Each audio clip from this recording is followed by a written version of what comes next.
John, let's read this question, and the question says that the negation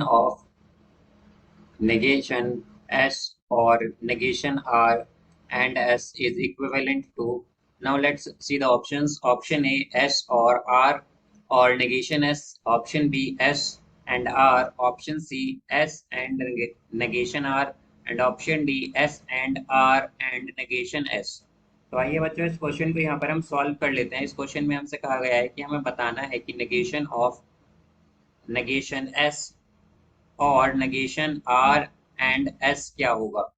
तो यहाँ पर हम की कॉन्सेप्ट यूज करेंगे। की कॉन्सेप्ट यहाँ पर हम यूज करेंगे that negation means opposite. Negation means opposite given है नेगेशन एस और नेगेशन आर एंड एस। हमें इसका नेगेशन बताना है, तो इसका नेगेशन क्या होगा हमारे पास। हम इसका नेगेशन करेंगे तो यहाँ पर ये नेगेशन का साइन आएगा। अब यहाँ पर अगर हम देखें कि नेगेशन को जब हम इस ब्रैकेट में मल्टीप्लाई कर देंगे तो क्या होगा हमारे पास, नेगेशन ऑफ नेगेशन एस क्या होगा, ये एस आ जाएगा हमारे पास। फिर ये यहाँ पर और का साइन है तो नेगेशन यानी कि इसका अपोजिट क्या होगा, एंड होगा, तो यहाँ पर ये साइन कन्वर्ट होगा। फिर यहाँ पर हम देखें तो हमारे पास क्या आएगा, negation of negation R and S, ये आ जाएगा यहाँ से। तो यहाँ पर ये क्या किसके इक्वल आएगा हमारे पास, अब अगर हम देखें तो एस एंड नेगेशन, ये अब हम नेगेशन को अगर इस ब्रैकेट में मल्टीप्लाई करें तो क्या आएगा हमारे पास, ये हो जाएगा R, because negation of negation R क्या होगा, आर आएगा हमारे पास। फिर यहाँ पर ये एंड का साइन है हमारे पास तो ये क्या हो जाएगा और ये आएगा नेगेशन एस। अब यहाँ से अगर हम इसे ब्रैकेट को सॉल्व करें तो क्या आएगा, S and R, S and R, फिर ये आएगा एस एंड आर और एस एंड नेगेशन एस ये आ जाएगा यहाँ पर।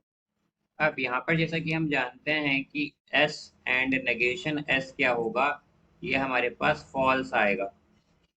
ये क्या आएगा, फॉल्स आएगा यहाँ पर। और यहाँ पर हम जानते हैं कि जब हम एंड साइन यूज करते हैं तो अगर एक भी फॉल्स होता है तो क्या आता है हमारे पास, फॉल्स आता है। और हम यहाँ देख सकते हैं कि अगर हमारे पास एस ट्रू होगा तो नेगेशन एस क्या आएगा, फॉल्स, तो उस कंडीशन में ये क्या आएगा, फॉल्स। और अगर एस हमारा फॉल्स हुआ तो नेगेशन एस क्या होगा, वो ट्रू हो जाएगा। तो तब भी यहाँ पर एक हमारे पास फॉल्स रहेगा तो क्या होगा, ये फॉल्स ही आएगा, यानी कि हमारे पास हर कंडीशन में। तो हम क्या कह सकते हैं कि ये हमारे पास इक्वल होगा एस एंड आर नेगेशन, फिर है यहाँ पर एस एंड आर और एफ। तो यहाँ पर हम जानते हैं कि अगर जब हम ऑफ साइन लेते हैं तो हमारे पास अगर एक भी स्टेटमेंट ट्रू है तो क्या होता है, ट्रू ही आता है हमारे पास। तो यहाँ पर हम कह सकते हैं कि ये हमारे पास किस पे डिपेंड, किसके इक्विवेलेंट होगा, यहाँ का इसका नेगेशन, नेगेशन एस और नेगेशन आर एंड एस, ये जो है इक्विवेलेंट होगा हमारे पास एस एंड आर के। तो ये इसका आंसर होगा यहाँ पर। तो इसका करेक्ट आंसर होगा हमारे पास option B. So I hope you understood it well. Best of luck. Thank you.